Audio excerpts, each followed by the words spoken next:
Depuis hier, la fonderie de Bretagne à Caudan est à l'arrêt. C'était une belle aventure. Près de la totalité des 385 employés bloquent l'entrée de cette usine Renault.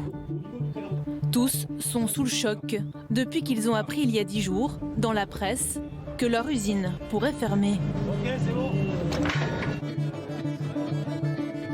On apprend par voie de presse que 4 usines Renault en France sont susceptibles de fermer, sans savoir pourquoi, sans savoir quand, sans savoir comment Renault se réorganise. On la vit mal, la semaine, ça va être angoissant, c'est angoissant pour nous. Pour tous, c'est l'incompréhension. Surtout que 20 millions d'euros ont été investis pour remettre l'usine à neuf après un incendie il y a 2 ans. On savait qu'il y avait un plan qui allait être mis en place chez Renault. C'était annoncé bien avant le confinement, avant le 15 mars. Mais on ne s'attendait pas à une annonce de fermeture d'entreprise neuve qui venait juste de démarrer depuis 2 semaines. La raison de cette possible fermeture, un plan d'économie de 2 milliards d'euros qui doit être dévoilé vendredi par la direction du groupe. L'an dernier, le constructeur automobile a affiché ses premières pertes depuis 10 ans. Et avec la crise sanitaire, les ventes de voitures ont chuté de 80% au mois d'avril.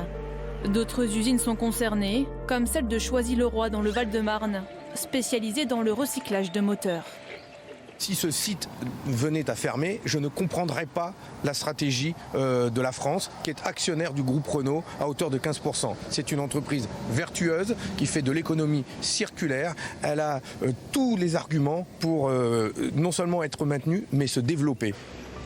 Entre-temps, le gouvernement a annoncé l'octroi de 5 milliards d'euros d'aides conditionnées à Renault. Le constructeur devra développer l'électrique. C'est par exemple l'usine de Cléon qui fabriquera le nouveau moteur électrique et non un site industriel en Asie. À Flins, les syndicats s'étonnent des rumeurs d'arrêt d'activité, alors que Renault est censé multiplier par 4 la production de véhicules électriques d'ici 2024.